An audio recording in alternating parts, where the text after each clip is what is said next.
Hello, and welcome to this week's episode of Ignite Fighting Fascism in the Age of Its Rise. We're now 8 episodes in and 2 bonus episodes, and we're really starting to get into the practical application of these lessons of Ignite. And that is because the rise of authoritarianism is not slowing down. Today, the recording is October 1st, 2025, and I think it's worth noting that we have now entered a government shutdown. And this is new and obviously very dangerous territory in our battle against authoritarianism. An unfunded government might slow down the authoritarian's advance, but it might also allow the authoritarian to grab even more power during times of great uncertainty. And unfunded government services could present significant risk. Nonetheless, our work continues. And today's lesson is really 3 things. We are going to expand on our historical view of what we learned from Sophie and Hans Scholl and the Society of the White Rose. We're going to apply the tactical lessons. Because of overwhelming response to this information, we're actually going to read through the leaflets that they distributed. Today, we're going to focus on leaflet 1, and we're going to take what we learned from that leaflet and apply it in very tactical and practical ways in our local communities. History can be informative, it can be inspiring, but it's worth remembering. Sophie and Hans paid the ultimate price for their work in resisting the Nazis. In 1942, they were executed for handing out flyers at a university in Munich.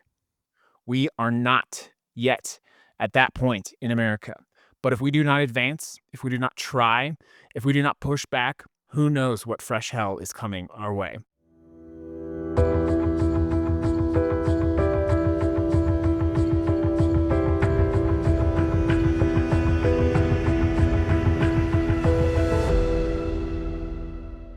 So let us begin. The first leaflet, leaflet 1, we know little about. We do understand that it was distributed and printed in the summer of 1942. About 100 copies of this were mimeographed, and they were distributed anonymously in Munich. They were left in phone booths, they were mailed to professors, they were scattered in public places. Now, this was very dangerous because even having or possessing one of these leaflets could lead to arrest or to death. Yet, the existence of the White Rose leaflets broke silence. It was the very first crack in the regime's public propaganda. The government itself had been controlling messaging, and finally, the Society of the White Rose broke through. And it's important because the context of the first leaflet draws into serious, I think, focus the work we're trying to do here on Ignite. The letters were directly addressed to the German people, and it was a call to their morality. And it did not address any one specific policy because by that time there were too many atrocities to address in a leaflet. Instead, they were clarion calls to what Germany was and what it should be. It was talking about moral responsibility, condemning indifference, reminding people, appealing to their conscience, and it was quite urgent. So now let us listen to this first leaflet, leaflet number 1.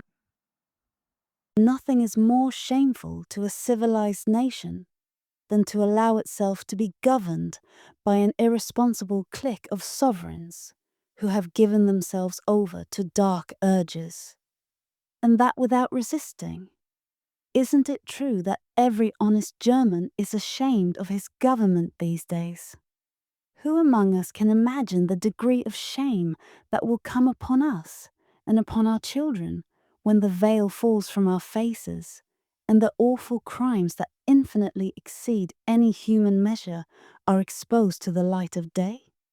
If the German nation is so corrupt and decadent in its innermost being that it is willing to surrender the greatest possession a man can own, a possession that elevates mankind above all other creatures, namely free will, if it is willing to surrender this without so much as raising a hand, rashly trusting a questionable lawful order of history, if it surrenders the freedom of mankind to intrude upon the wheel of history and subjugate it to his own rational decision. If Germans are so devoid of individuality that they have become an unthinking and cowardly mob, then yes, then they deserve their destruction. Goethe speaks of the Germans as a tragic nation, like the Jews and the Greeks. But these days, Germans appear more like a shallow, irresolute herd of opportunists who have had all the marrow sucked from their bones. Now that they have been robbed of their essence, they are willing to be pursued to their destruction. This is how it appears, but it is not so. Rather, every individual has been jailed in an intellectual prison after having been slowly, deceptively, and systematically raped. Only as he lies there in chains is he aware of his doom. A few recognize the pending perdition for what it was. The reward for their heroic exhortations was death. There is more to say about the fate of these people. If everyone waits till someone else makes a start, the messengers of the avenging nemesis will draw incessantly closer, and then the last sacrifice will have been thrown senselessly into the jaws of the insatiable demon. Therefore, in this last hour, every individual must arm himself as best he can, aware of his responsibility as a member of the Christian and Western civilization. He must work against the hostage won of humanity, against fascism and all similar systems of an absolute state. Offer passive resistance. Resistance wherever you may be, prevent the continuation of this atheistic war machine before it is too late. Before the last of our cities lie in ruins, like Cologne, and before the last of the youth of our people have been bled to death by the hubris of a subhuman. Do not forget that every nation deserves the government that it endures. The first leaflet of the White Rose opens with a question that burns across the decades and comes now into America. Isn't it true that every honest German is ashamed of his government these days? In 2025, as Christian nationalist authoritarianism tightens its grip on American institutions, we must ask ourselves the same questions. Are we ashamed? And more importantly, what are we doing about it? The students of the White Rose, Sophie Scholl, Hans Scholl, understood something fundamental. Fascism depends on the passive acquiescence of ordinary people. They said, if everyone else waits till someone else makes a start, the messengers of the avenging nemesis will draw incessantly closer. This is the trap, my friends, of waiting for someone else to act, someone more qualified or braver, someone with more time or resources. My friends, that someone is you. And before we dive into what we can do, we need to understand why the White Rose's message remains so vital almost 80 years later.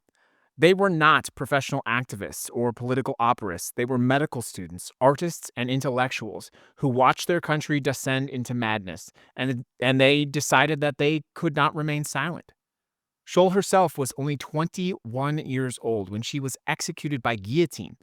Her brother Hans was 24. They did not have the tools we have now, social media, the internet, or even reliable access to uncensored information. What they had was courage, clarity of purpose, and an understanding that the individual action matters. Even when the state seems so omnipotent, so big, even when it seems, especially when it seems unstoppable. And their first leaflet was not a call to armed rebellion. It was a call to consciousness. It was recognition. It was a simple act that acknowledging that refusing to pretend everything was normal was actually quite sane. That is where our resistance begins, with the refusal, the absolute refusal to normalize this abnormal time, to accept the unacceptable, to participate in the collective delusion of America in 2025. The White Rose identified how authoritarianism actually takes hold. They said every individual has been jailed in an intellectual prison after having been slowly, deceptively, and systematically raped. This isn't hyperbole, it's a precise diagnosis of how fascism works. It does not arrive overnight with jackboots and tanks. It comes incrementally. through normalizing rhetoric, erosions of institutional dependence, attacks on truth and factual reality. At present, our administration is sending out artificially generated videos of the minority leader Chuck Schumer and the minority leader Hakeem Jeffries. Vile, degrading, inhuman things. We cannot normalize this. This is not acceptable. And of course, we're also seeing the rise of the power of Christian nationalism, religion in government. And what then happens, of course, is the slow suffocation of dissent. The smart thing about this approach is it's small enough to ignore each one of those steps. But the White Rose said to us, when the veil falls and the full horror becomes undeniable, it's already too late for millions. What they were telling us is exactly what you should understand now. When it is time, when this passes us, so few people will acknowledge they participated in these atrocities. But our job now is to make sure that does not happen. Watch now in America as attacks on LGBTQ people evolve. It starts with trolling, concern trolling, as I would call it, saying something like, we're just worried about our children. And then comes the legislation, bathroom bills, sports bans, restrictions on medical care. The rhetoric escalates. Gay and trans people aren't just different. They call them groomers. They're dangerous. They're coming for your kids. Before long, my friends, violence against that community increases. Hate groups feel emboldened. And now, as you saw in 2024, it was a major pinnacle and focus of the campaign. Each of those steps building on the last. And some people simply tell themselves, well, it's not as bad as it could be. This is intellectual prison. You become so accustomed to the incremental degradation that you lose your soul. You forget and you can't see how far you've fallen. The frog, as they always say, doesn't jump out of the slow boiling water because the temperature change at any given moment seems survivable. By the time they come for you, it will be too late. We talked about this last night on Rebel Radio, and a growing number of people who can't seem to break through to their family. By the time it comes for them, it's too late. Your job as an activist is to be the person who notices the temperature is rising. You must be the one who says loudly and clearly, this is not normal, this is not acceptable, this is how it starts. And we have seen how it ends. In America, we've been sold a consumerist model of democracy. Vote like you're selecting a product, then go back to your private life and hope the people you elected to do the right thing. This is not democracy, it's democratic theater. Real democracy requires vigilance, active participation, and a willingness to make your voice heard, even when it's uncomfortable. The White Rose students understood this intuitively. They couldn't vote Hitler out of office. That option had been foreclosed. But they refused to be silent. They refused to let the regime speak unopposed. They created alternative narratives, distributed information, and reminded their fellow citizens that resistance was possible. You have more power than they did. You live in a system where democratic institutions still do exist, although they are obviously greatly weakened.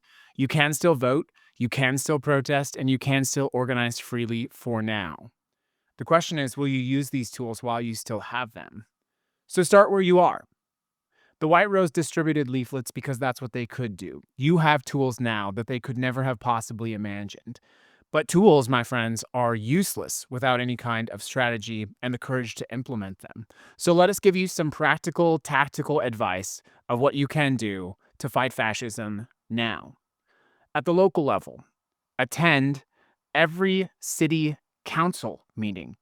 This really is something that you have in your full power to do. Learn the names and positions of every city council member in your city. They have to do things like voting to redistrict the library, defund public services, or pass ordinances against the homeless. Stand up in the meeting if you can. Speak. Bring friends to the room if you can. Most city council meetings are sparsely attended. 5 committed people showing up regularly can shift the entire dynamic. 10 people can dominate. And 20 people can make national news. Local officials are not used to sustained action or to organized opposition. They rely on apathy, Deny them of that luxury. Learn procedural rules.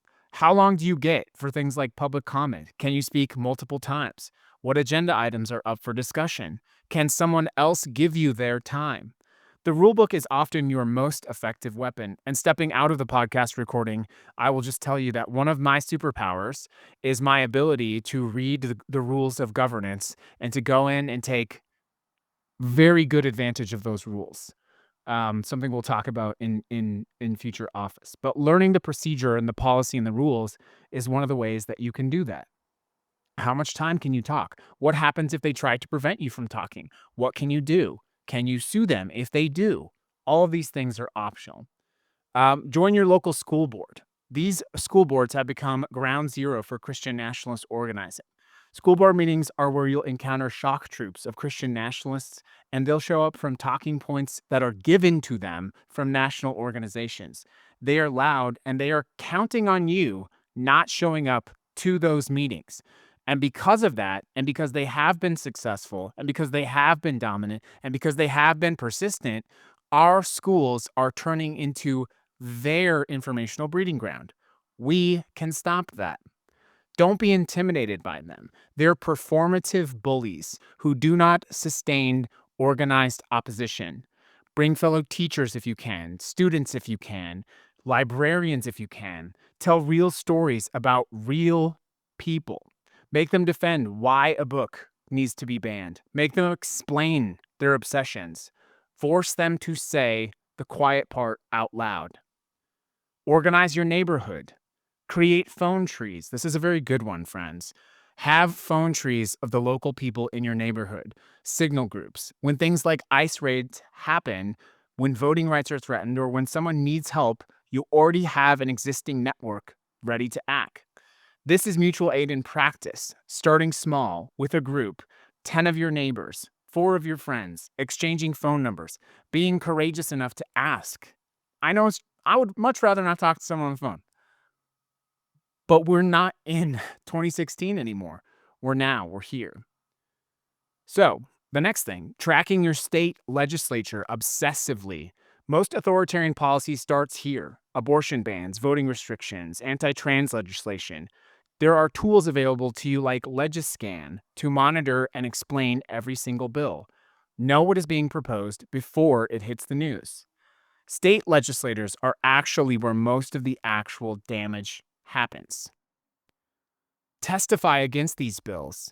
A lot of the times you can call in or go onto a Zoom meeting to testify against the bill. At the end of the day, if they vote against your interest, they vote against what you chose, at least you have the opportunity to say that your name was recorded into history. Support civil liberties organizations.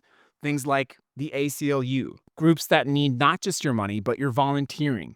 Legal resistance is expensive and it is time consuming, but it is essential. These are things that actually matter. In your local area, organize constituent meetings. In, for example, your congressional district, get together 10, 15 people to all directly contact your local congressional representative. These are effective ways to do that. In the very first leaflet, the White Rose Society called for passive resistance wherever you can. This is crucial. It's not just everyone that can run for Congress or attend a protest, but everyone can resist. The term passive resistance might sound weak or ineffective, but it's neither. It's strategic non-cooperation with evil systems. It's the refusal to be complicit in your own oppression. Gandhi built a movement on passive resistance. So did Martin Luther King Jr. The bus boycott was a passive resistance, people simply refusing to participate in a system designed to humiliate them. The sit-ins at segregated lunch counters were passive resistance. Young people occupied spaces they were told they couldn't inhabit and refused to leave. And then, of course, there's boycotts. Boycotting companies funding authoritarian politicians. Research where these companies spend and direct those efforts. And let there be no mistake, for those of you listening to this podcast afterwards, we just saw a massive and very effective attempt to send a clear message to Disney about their attempt to be complicit with Brendan Carr and the FCC where I saw today 1.7 million people canceled their Disney Plus streaming subscription. 1.7 million people. We've talked about this before. We talked about deleting the Amazon app. That's another example of passive resistance. If 10 people delete the Amazon app, no one's going to notice. If 100 people download the app, they might think something's wrong. If 1,000 people delete the app, they're going to get a little bit nervous and they're going to start tracking it in their systems. But if 1 million people delete the Amazon app, they're going to call an emergency meeting at 2 a.m. in the morning to figure out why that happened. And so if you're looking for passive resistance and you're not sure what to do, you can definitely just delete the Amazon app from your phone.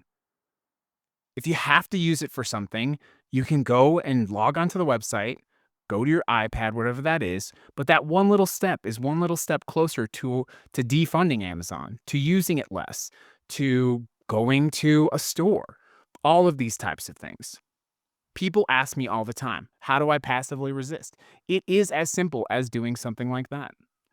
But a lot of people don't think about this. Supporting businesses owned by targeted communities, Palestinians, LGBTQ, Black owned businesses. Passive resistance is saying, I'm not going to go to Target. I'm going to find a local business owned by a targeted group, and I'm going to shop there, even if it costs me a little bit more, $2, $3, $4 more. I'm going to resist fascism by spending my money like it matters. Divesting from institutions supporting oppression. If your bank funds private prisons or fossil fuel infrastructure, move your money. Get your money out of the bank. Put it in a credit union. If your retirement funds invest in weapons manufacture, find alternatives. Move your money out. Get your money out of that. Make your economic choices reflect your values. And the last part here is, of course, something I talk about always on Ignite, which is the counterculture of art. When Christian nationalists claim moral authority, remind everyone of the Sermon on the Mount. Blessed are the poor, the meek, the merciful, and the peacemakers. Use their own scriptures. Hold them accountable to their own scriptures.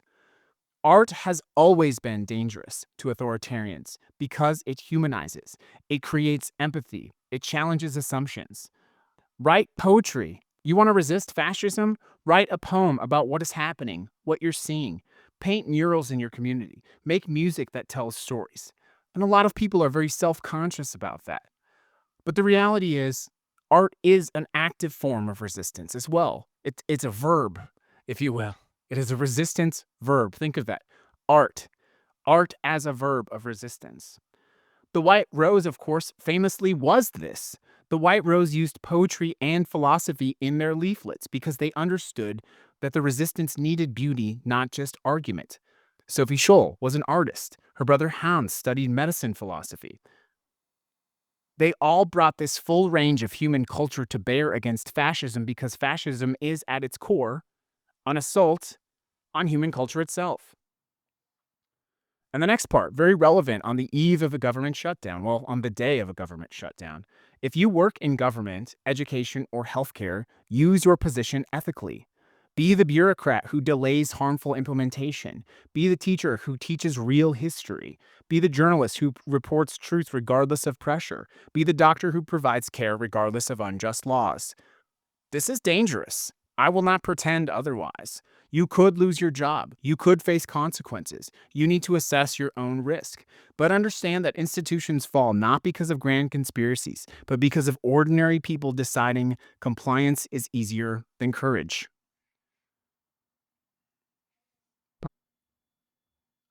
Let us also talk about the cost of action.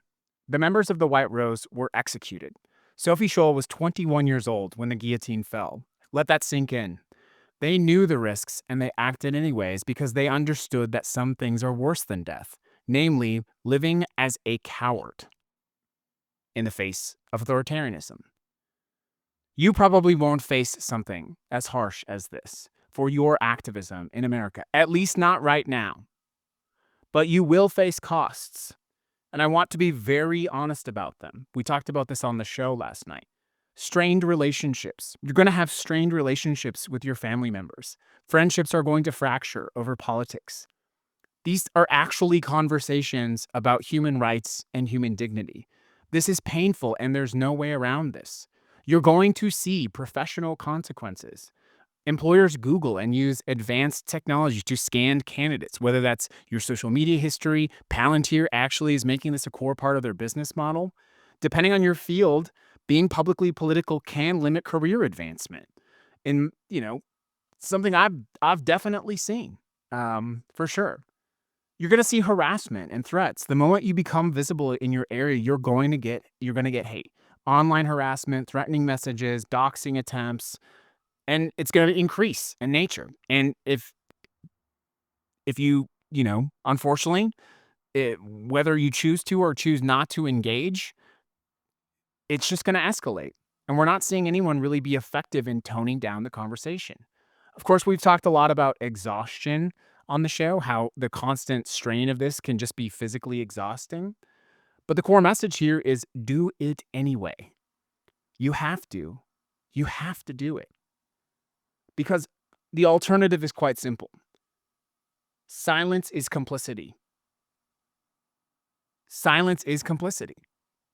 Someday, and we'll review this again, but in the first leaflet, they state in her own beautiful way, what are you going to do when the veil of all this hatred is lifted? 20 years from now, 30 years from now, when this has passed, the same internet that they used to harass you will be a documented record of their participation in these atrocities. People are not going to be able to escape their participation in this. This is why you must do this anyway. Because resistance, even if it fails, preserves human dignity in the face of this system which is actively trying to crush it. The White Rose wrote, "Do not forget that every nation deserves the government that it endures." This isn't victim blaming, it is a stark reminder that democracy requires active defense. If we allow authoritarianism to triumph through our silence, we have chosen to allow it to triumph through our silence. It is not happening because it is self-sustaining. It is not happening because it has its own forward momentum. Authoritarianism in America is happening because no one is stopping it. But there's another side to this. Activism brings profound meaning and profound connection. You will discover capacities in yourself you didn't know existed. You will experience deep satisfaction of fighting something larger than yourself. You will build community rooted in shared purpose. And I would just use myself as an example of that. This podcast is an example of that. This has been exhausting. It has.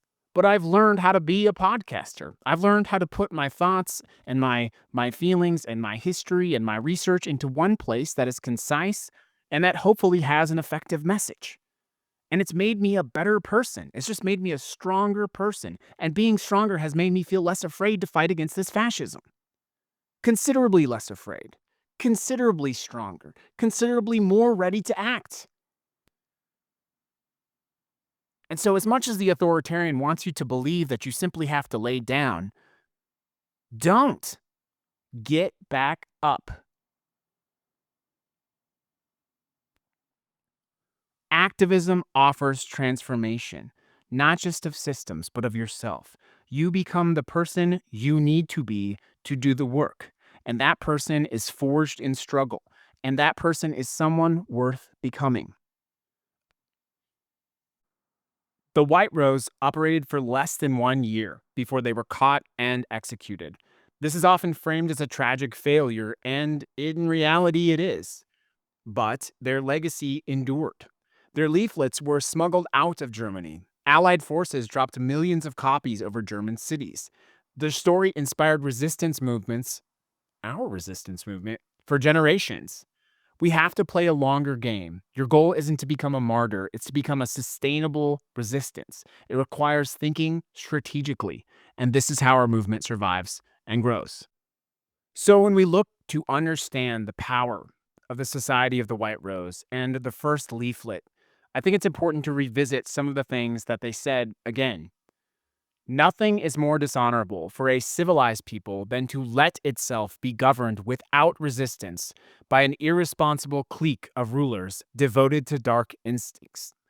Is it not true that every honest German today is ashamed of this government? And who among us can sense the dimensions of dishonor that will lie upon us and our children once the veil has fallen from our eyes and the most horrid and extravagant of these crimes comes to light? If the German people are already so corrupted and spiritually crushed that they do not raise a hand, frivolously trusting in a questionable faith in the law of order of history, if they surrender man's highest principle, that which raises him above all God's creatures, his free will, if they abandon the determination to take decisive action and turn the wheels of history and thus subject it to their own rational decision, if they are so devoid of all individuality, if they have already gone so far along that road, turning it into a spiritless and cowardly mass, then they clearly deserve their downfall. That part is epic. If we Americans have decided to allow this to continue, to allow this advance of authoritarianism to continue, if we cannot have the courage to speak up, the courage to acknowledge what is happening, then, as the White Rose said, we deserve the government that we have. We deserve the government that we have. But the White Rose first leaflet closes out with a poem.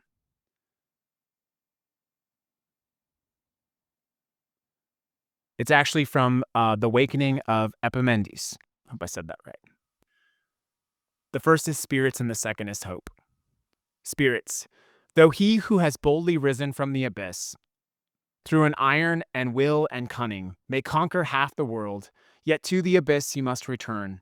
Already a terrible fear has seized in him. In vain he will resist, and all who still hung on to him must perish in his fall. Hope. Now I meet my good men who have gathered in the night, to wait in silence, not to sleep, and the glorious word of liberty.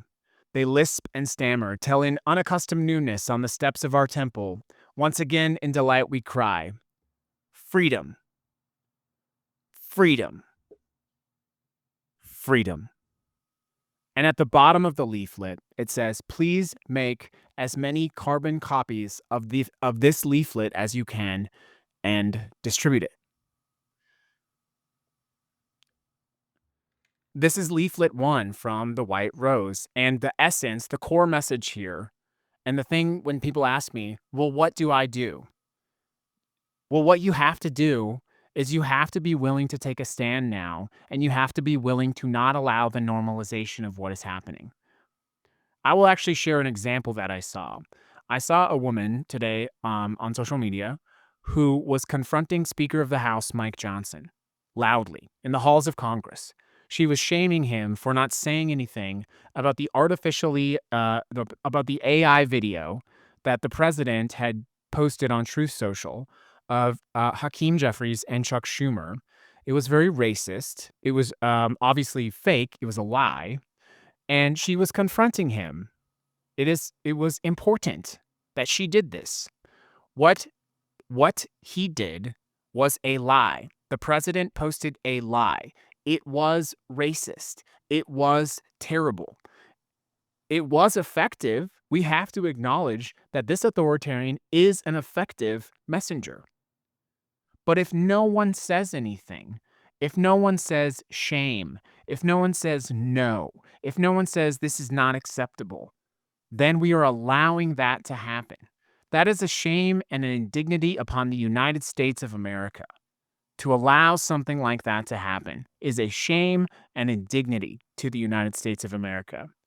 And that woman was nothing less than a hero for taking at great risk her choice and her voice to speak up to the Speaker of the House. But you know why she did that? Because she saw that she had a moment and an opportunity, and she took the moment and she took the opportunity. She was not violent. She did not make threats. But history will remember her as someone who was a hero, someone who chose to speak truth at a time when truth is so sorely missing. You will see your opportunity. You have seen your opportunity. Sometimes we've taken those, sometimes we have not. You cannot afford to miss any opportunities that come your way. Opportunities to resist, to speak up to power, to tell someone that, hey, this is not normal. The core lesson, the core lesson of the first leaflet is an appeal to morality, a reminder, hey, you will see in 20 years, this is going to fall away. All of this that's happening now. Do you really want to be remembered as someone who did nothing? Do you really want to be remembered as someone who put your head down? Do you really want to be remembered as someone who did nothing? It's a call to moral clarity. The challenging that free, yes, they say in the first letter, they say essentially fascism works for a while at least. It's effective for a while at least. But people desire freedom. They desire the opportunity to be free. And the core lesson again here is authoritarians take our freedom because we let them take it. We let them take it from us. Sophie Scholl, Hans Scholl paid the ultimate price, printing flyers. A mimeograph, 100 of them. The first leaflet was perhaps only 100, distributed in Munich in the summer, likely of 1942. Think about that for a minute. 2 college kids in Germany printed 100 flyers and handed them out. They actually didn't hand out the first ones, by the way. They put them in little places. They put them on shelves, on books, in phone booths. They mailed them to people. Think about this. There's actually more than 2, but a group of young kids printing 100 flyers. Now that seems like such a small act, but it was enormously risky. It was enormously risky, and obviously they paid the price for that. The point here, as someone just pointed out, was we have so much more options, so many more tools at our disposal, and we have to choose to use them. So find something that you see that you can call out. Speak truth to power.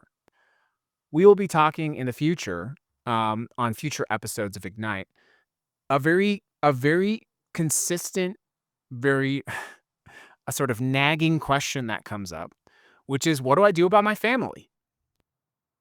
What do I do? I have family members who support this, or who say, I am not political, or who say, I don't talk about politics, or say, it's not going to get that bad.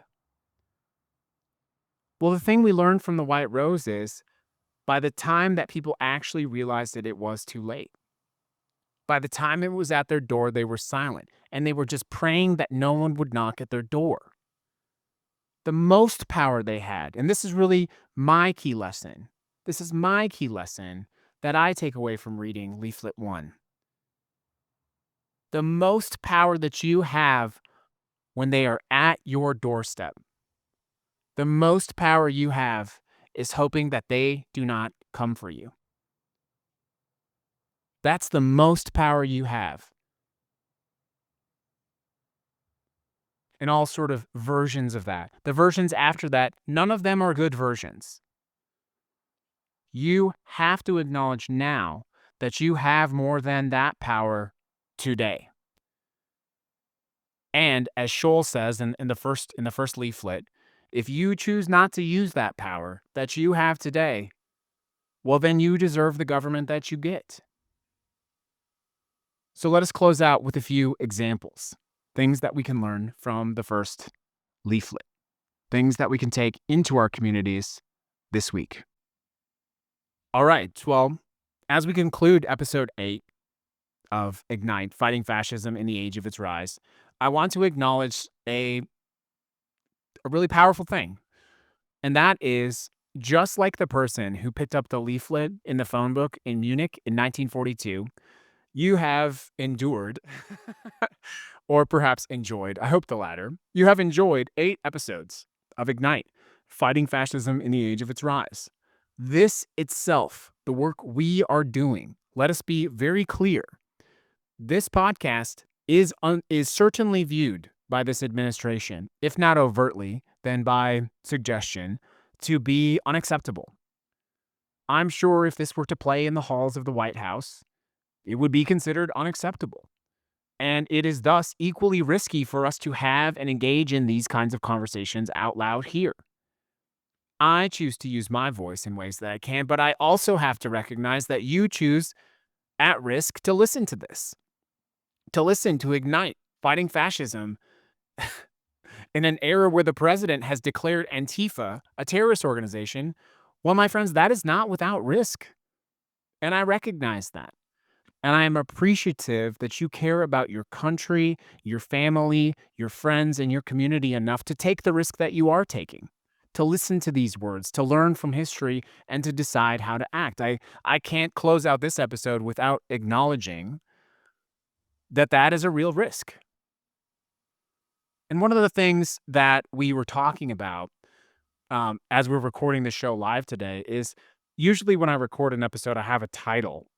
And I didn't have a title for this episode, and I think part of that is because it's really intense in the world right now, and I haven't landed the right title. But as we were recording it, really kind of came about as it often does when we come about, which was, you know, do something to become the person you are meant to be.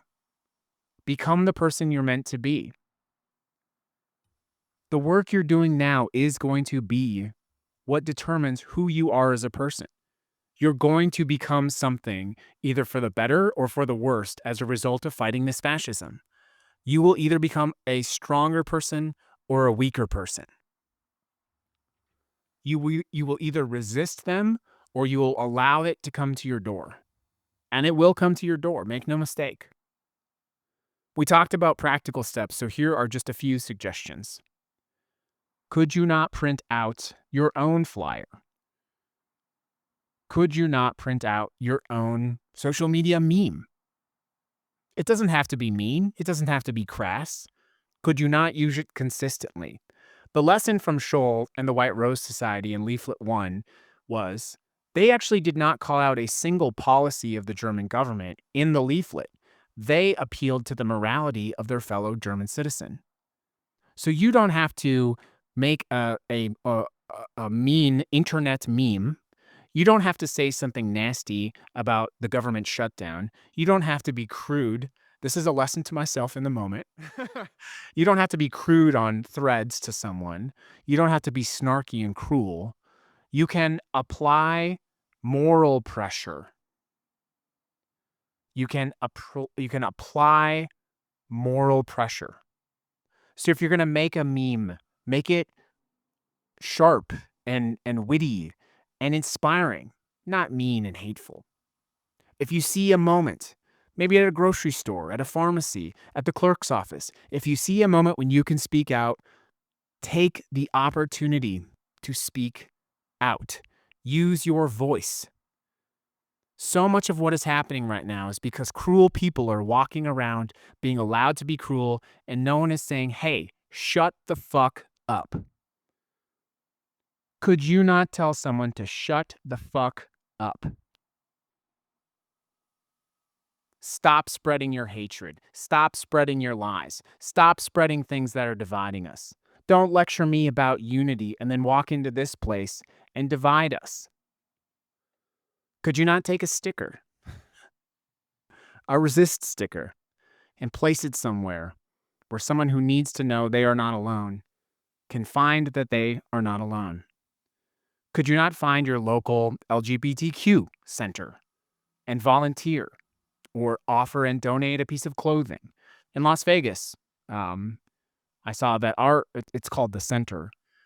They were looking for donations. It doesn't have to be money. Maybe it could be clothes or personal care items. These are ways that you can take a moment to resist, and it shows people that they exist.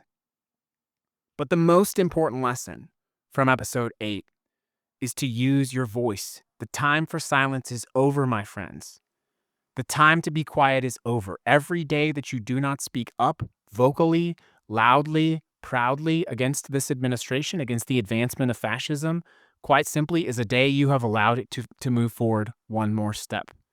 You must be actively in resistance. You must be actively pushing back. You must be actively trying every single day. But what Sophie Scholl, what Hans Scholl and the White Rose Society taught us is it doesn't have to be big battles. It can be small acts of persistence to show that we are not going anywhere. And so that concludes episode 8 of Ignite, Fighting Fascism in the Age of Its Rise.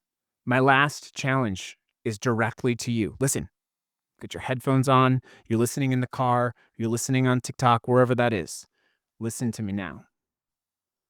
Go and do things to become the person you were meant to be. Someone in 20 years may well be reading about you in a history book for a small act of resistance that you took today. Printing 100 flyers and putting them in phone booths was not a massive, gigantic, impossible thing.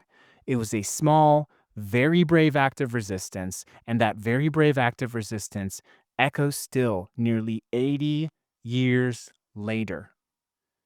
In some dark room with some typewriter and then a mimeograph, they sat down, and I must imagine, Sophie and Hans, I must imagined as they pulled the lever of the mimeograph that their hands must have been shaking. They must have known the great risk that they were taking. They must have known that. But with shaking hands, they pulled the lever and printed one more flyer, and pulled the lever and printed one more flyer, and let it dry. They sat out there in a room as the ink dried. They could probably smell the ink of their own freedom. They probably smelled that drying ink in the air, and they smelled their own freedom. And I'm guessing the smell of that ink, that smell permeated through them as they echoed through the final phase of their resistance, the consequence. They were executed. And I wonder, could they smell that freedom? I like to imagine they could. I like to imagine they could. And I'm grateful and honored to be sharing their heroism nearly 80 years later with you. Thank you for listening to this episode of Ignite, Fighting Fascism in the Age of Its Rise.